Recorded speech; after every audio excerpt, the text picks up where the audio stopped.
ರಾಜಧಾನಿಯಲ್ಲಿ ಸುರಿದಂತಹ ಮಳೆಗೆ ಭಾರೀ ಅವಾಂತರಗಳೇ ಸೃಷ್ಟಿಯಾಗಿದೆ ಎಲ್ಲೆಡೆ. ಬೆಂಗಳೂರಿನಲ್ಲಿ ಮಳೆಗೆ ಧರೆಗುರುಳಿದೆ ಬೃಹತ್ ಮರ. ನವರಂಗ್ ಸರ್ಕಲ್ ಬಳಿ ಬುಡ ಸಮೇತ ಉರುಳಿ ಬಿದ್ದಿದೆ ಮರ. ಮಧ್ಯರಾತ್ರಿ 2 ಗಂಟೆ ಸುಮಾರಿಗೆ ಮರ ಬಿದ್ದಿರುವಂತದ್ದು. ಮರ ಬಿದ್ದ ಪರಿಣಾಮ ಕಾರು 3 ಬೈಕ್ಗೆ ಡ್ಯಾಮೇಜ್ ಆಗಿದೆ. ಕಾರ್ನಲ್ಲಿದ್ದವರಿಗೆ ಸಣ್ಣ ಪುಟ್ಟ ಗಾಯವಾಗಿದೆ ಕೂಡ. ಸ್ಥಳಕ್ಕೆ ಮಲ್ಲೇಶ್ವರ ಸಂಚಾರ ಪೊಲೀಸರು ಭೇಟಿಯನ್ನ ನೀಡಿ ಪರಿಶೀಲನೆ ಕೂಡ ಮಾಡಿ ಮರವನ್ನ ತೆರವು ಕಾರ್ಯಾಚರಣೆ ಕೂಡ ಮಾಡಿದ್ದಾರೆ ಜಿಬಿಎ ಸಿಬ್ಬಂದಿ. ಮರ ಬಿದ್ದ ಪರಿಣಾಮ ಸಂಚಾರ ಮಾರ್ಗ ಕೂಡ ಬದಲಾವಣೆ ಮಾಡಲಾಗಿದೆ. ಕಾರ್ನಲ್ಲಿದ್ದವರಿಗೆ ಸಣ್ಣ ಪುಟ್ಟ ಗಾಯ ಆಗಿರುವ ಸಾಧ್ಯತೆ ಇದೆ ಅಂತ ಕೂಡ ಅಂದಾಜಿಸಲಾಗ್ತಾ ಇದೆ. ಮಲ್ಲೇಶ್ವರ ಸಂಚಾರ ಪೊಲೀಸರು ಸ್ಥಳಕ್ಕೆ ಆಗಮಿಸಿ ಪರಿಶೀಲನೆ ಕೂಡ ನಡೆಸ್ತಾ ಇದ್ದಾರೆ. ಮರ ತೆರವು ಕಾರ್ಯಾಚರಣೆ ಮಾಡ್ತಾ ಇದ್ದಾರೆ ಜಿಬಿಎ ಸಿಬ್ಬಂದಿಗಳು. ಮರ ಬಿದ್ದಂತಹ ಪರಿಣಾಮ ಸಂಚಾರ ಮಾರ್ಗ ಕೂಡ ಬದಲಾವಣೆ ಮಾಡಲಾಗಿದೆ. ಮಳೆ ಮಾಡಿದಂತಹ ಅವಾಂತರ ಮರಗಳು ಬಿದ್ದಿರುವಂಥದ್ದು. ಸೊ ಕಾರಿನ ಮೇಲೆ ಬಿದ್ದಿದೆ. ಬೈಕ್ ಸವಾರರಿಗೂ ಕೂಡ ಸಣ್ಣ ಪುಟ್ಟ ಗಾಯಗಳಾಗಿದೆ. ಪ್ರಾಣಹಾನಿ ಸಂಭವಿಸಿಲ್ಲ ಅದೃಷ್ಟವಶಾತ್. ನವರಂಗ್ ಸರ್ಕಲ್ನಲ್ಲಿ ಬಿದ್ದಿರುವಂತಹ ಮರ ನೋಡಿ. ಈ ನವರಂಗ್ ಸರ್ಕಲ್ ಆಗಿರ್ಬೋದು, ಜಿಟಿ ಮಾಲ್ ಆಗಿರ್ಬೋದು, ಪ್ರಸನ್ನ ಥಿಯೇಟರ್ ರೋಡ್ ಆಗಿರ್ಬೋದು, ಈ ಮೇನ್ ರೋಡ್ಗಳಲ್ಲಿರುವಂತಹ ಮರಗಳನ್ನು ತೆರವು ಮಾಡೋಕ್ಕೆ ಏನು ರೋಗ ಈ BBMP ಅವರಿಗೆ ಅಂತ ಹೇಳಿಬಿಟ್ಟು ಏನಾದರೂ ಒಂದು ಅನಾಹುತ ಆದಮೇಲೆ ಬರ್ತಾರೆ ತೆರವು ಕಾರ್ಯ ಮಾಡೋದಕ್ಕೆ. ಗೊತ್ತಾಗತ್ತೆ ನೋಡಿ, ವಯಸ್ಸಾಗಿರೋ ಮರಾನೇ ಅದು, ಆರಾಮಾಗಿ ಗೊತ್ತಾಗತ್ತೆ. ಸುಖ ಸುಮ್ಮನೆ ಕಾರ್ ಹಾಳಾಯ್ತು, ಬೈಕ್ ಹಾಳಾಯ್ತು, ಹೋಗ್ಲಿ ಬಿಡಿ, ಜೀವ ಯಾರ್ದು ಹೋಗಿಲ್ಲ, ಪ್ರಾಣಹಾನಿ ಆಗಿಲ್ಲ ಅದೃಷ್ಟವಶಾತ್, ಅದ ಪುಣ್ಯ ಅನ್ಕೋಬೇಕು. ಅದಾದ್ಮೇಲೆ ಬರ್ತಾರೆ ನಾವು ಪರಿಹಾರ ನಿಧಿ ಕೊಡ್ತೀವಿ ಅಂತ ಹೇಳ್ಬಿಟ್ಟು.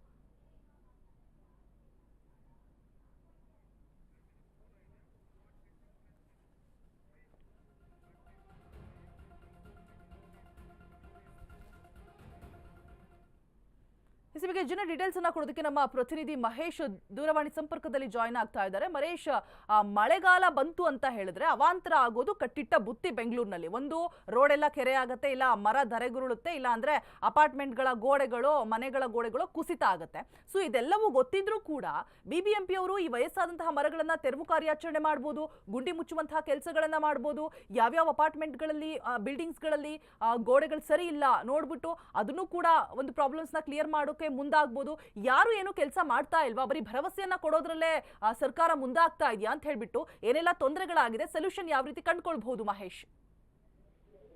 ಇಸ್ರೋ ಈಗಾಗಲೇ ನೋಡಬಹುದು, ಎಲ್ಲೋ ಒಂದ್ ಕಡೆ ಜಿಬಿ ಆದಾಗಿಂದನೂ ಕೂಡ ಎಲ್ಲೋ ಅಭಿವೃದ್ಧಿ ಕೂಡ ಕುಂಠಿತ ಆಗಿದೆ ಅಂತಾನು ಹೇಳ್ಬೋದು. ಯಾಕಂದ್ರೆ 5 ನಗರ ಪಾಲಿಕೆಗಳಲ್ಲೂ ಕೂಡ ಸಿಬ್ಬಂದಿಗಳ ಕೊರತೆ ಅತಿ ಹೆಚ್ಚು ಕಾಣ್ತಾ ಇರುವಂತ ಒಂದು ಕಡೆ. ಅದ್ರ ಮತ್ತೊಂದು ಕಡೆ ಎಲ್ಲೋ ಒಂದ್ ಕಡೆ ಮಳೆ ಬಂದಾಗ ಒಂದ್ ರೀತಿಯಲ್ಲಿ ಯುದ್ಧ ಕಾಲದಲ್ಲಿ ಶಸ್ತ್ರಾಭ್ಯಾಸ ಅನ್ನೋ ರೀತಿಯಲ್ಲಿ ಜಿಬಿ ಅಧಿಕಾರಿಗಳು ನಡ್ಕೋತಾ ಇರುವಂತದ್ದು.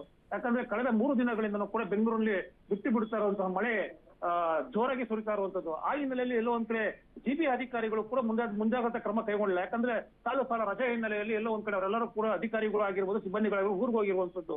ಉಳಿದಂತೆ ಏನು ನಿನ್ನೆ 2 ಪ್ರಮುಖ ಘಟನೆಗಳು ನಡೆದಿರುವಂತದ್ದು. ನಿನ್ನೆ ರಾತ್ರಿ ಏನು ನವರಂಗ್ ಥಿಯೇಟರ್ ಬಳಿ ಇರುವಂತಹ ಬೃಹದಾಕಾರದ ಮರ ಒಂದು ರಸ್ತೆಗೆ ಬಿದ್ದು ಒಂದು ರೀತಿಯಲ್ಲಿ ದೊಡ್ಡ ಮಟ್ಟದಲ್ಲಿ ಕಾರುಗಳಿಗಾಗಿರ್ಬೋದು, ಟೂ ವೀಲರ್ಗಾಗಿರ್ಬೋದು ಜಖಮ್ ಆಗಿರುವಂತದ್ದು. ಆದ್ರೆ ಎಲ್ಲೋ ಒಂದ್ ಕಡೆ ಈ ಮರ ಒಣಗಿದೆ, ಇದನ್ನ ತೆಗಿರಿ ಅಂತಾನು ಕೂಡ ಹಿಂದೆ ಏನು ಅಲ್ಲಿನ ಸ್ಥಳೀಯರು ಕೂಡ ಒಂದ್ ರೀತಿಯಲ್ಲಿ ಕೇಳಿ ಹೇಳಿದ್ರು. ಆದ್ರೆ ಇದೆಲ್ಲಕ್ಕೂ ಕೂಡ ಒಂದ್ ರೀತಿಯಲ್ಲಿ ಅಧಿಕಾರಿಗಳು ಕ್ಯಾರನ್ನಾಗಿ ಈ ರೀತಿ ಆಗಿರುವಂತದ್ದು.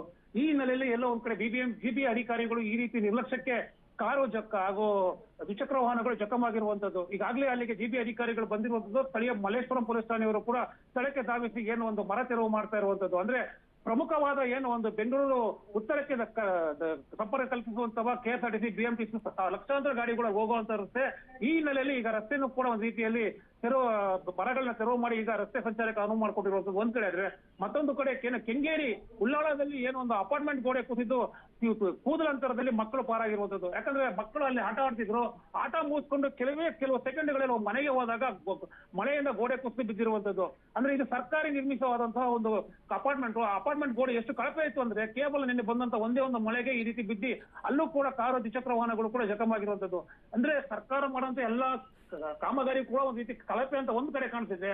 ಮತ್ತೊಂದು ಕಡೆ ಒಣಗಿದ ಮರಗಳು ತೆರವು ಮಾಡೋದಕ್ಕೆ ನಿರ್ಲಕ್ಷ್ಯ ವಹಿಸಿರುವಂತಹ ಜಿಬಿ ಅಧಿಕಾರಿಗಳ ವಿರುದ್ಧ ಸಾರ್ವಜನಿಕರು ಕೂಡ ದೊಡ್ಡ ಮಟ್ಟದ ಆಕ್ರೋಶ ವ್ಯಕ್ತಪಡ್ತಾ ಇರುವಂತದ್ದು. ರೋಜಾ, ಓಕೆ ಮಹೇಶ್, ಪ್ರಾಬ್ಲಮ್ಸ್ಗಳು ಮಳೆ ಬಂದಾಗೆಲ್ಲ ಆಗ್ತಾನೆ ಇರುತ್ತೆ.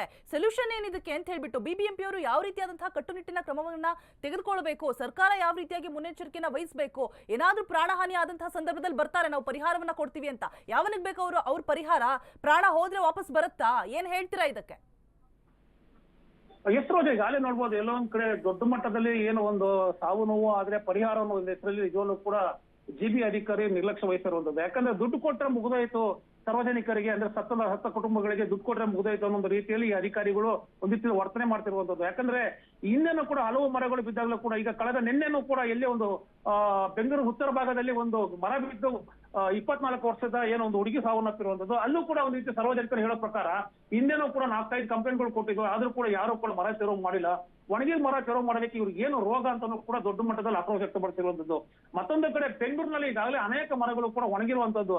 ಅಂದ್ರೆ ಮಳೆಗಾಲದಲ್ಲಿ ಒಣಗಿದ ಮರ ಒಂದ್ ರೀತಿಯಲ್ಲಿ ಟೊಂಗು ಬಿಟ್ಟಿರ್ತದೆ, ಅದೆಲ್ಲೊಂದ್ ಕಡೆ ಗಾಳಿಗೆ ಅಥವಾ ಜೋರ ಮಳೆಗೆ ಬಿದ್ದೋಗುತ್ತೆ, ಅವನ್ ತೆರವು ಮಾಡ್ಬೇಕಂತ ಕೂಡ ಈಗಾಗಲೇ ಹೇಳಿಕೆ ಕೊಟ್ಟಿರುವಂತದ್ದು ಜಿಬಿ ಮುಖ್ಯ ಆಯುಕ್ತರು. ಆದ್ರೆ ಇವರು ಕೂಡ ಅಧಿಕಾರಿಗಳು ಯಾರು ಕೂಡ ಒಂದ್ ರೀತಿ ಮರ ತೆರವು ಮಾಡ್ತಿಲ್ಲ. ಮತ್ತೊಂದು ಕಡೆ ಎಲ್ಲೋ ಒಂದ್ ಕಡೆ ಮರ ತೆರವು ಮಾಡಕ್ ಹೋದ್ರೆ ಈ ಪರಿಸರವಾದಿಗಳದ್ದು ಒಂದ್ ರೀತಿ ಅಡ್ಡ ಬರುತ್ತೆ. ಇವರು ಕೋರ್ಟ್ಗೆ ಹೋಗ್ಬಿಟ್ಟು ನಮ್ಮ ಮೇಲೆ ಸ್ಟೇ ತರ್ತಾರೆ ಅಥವಾ ನಮ್ಮ ಮೇಲೆ ದೊಡ್ಡ ಮಟ್ಟದಲ್ಲಿ ಹೋರಾಟಕ್ಕೆ ಮುಂದಾಗ್ತಾರೆ. ಈ ಮೇಲೆ ಅಧಿಕಾರಿಗಳು ಕೂಡ ಒಂದ್ ಕಡೆ ಭಯ ಶುರುವಾಗಿರುವಂತದ್ದು. ಯಾಕಂದ್ರೆ ಪರಿಸರವಾದಿಗಳು ಕೋರ್ಟ್ ಮುಖಾಂತರ ಹೋಗ್ಬಿಟ್ಟು ಒಂದ್ ರೀತಿಯಲ್ಲಿ ಈ ರೀತಿ ಒಣಗಿದ ಮರ ಅಲ್ಲ ಇದು, ಸುಮ್ನೆ ಮರ ತೆರವು ಮಾಡ್ತಾರೆ ಅಂತ ಕೂಡ ದೂರು ಕೊಡ್ತಾರೆ. ಇದೆಲ್ಲನೂ ಕೂಡ ಒಂದ್ ರೀತಿಯಲ್ಲಿ ದೊಡ್ಡ ಮಟ್ಟದಲ್ಲಿ ಏನು ಈ ಕೆಲಸ ಮಾಡೋದಕ್ಕೆ ಆಗ್ತಿಲ್ಲ ಅಂತ ಕೂಡ ಅಧಿಕಾರಿಗಳು ಆರೋಪ ಮಾಡ್ತಿರುವಂತದ್ದು. ಆಲ್ರೈಟ್, ಥ್ಯಾಂಕ್ ಯು ಮಹೇಶ್ ತಮ್ಮೆಲ್ಲ ಡೀಟೇಲ್ಸ್ಗಾಗಿ.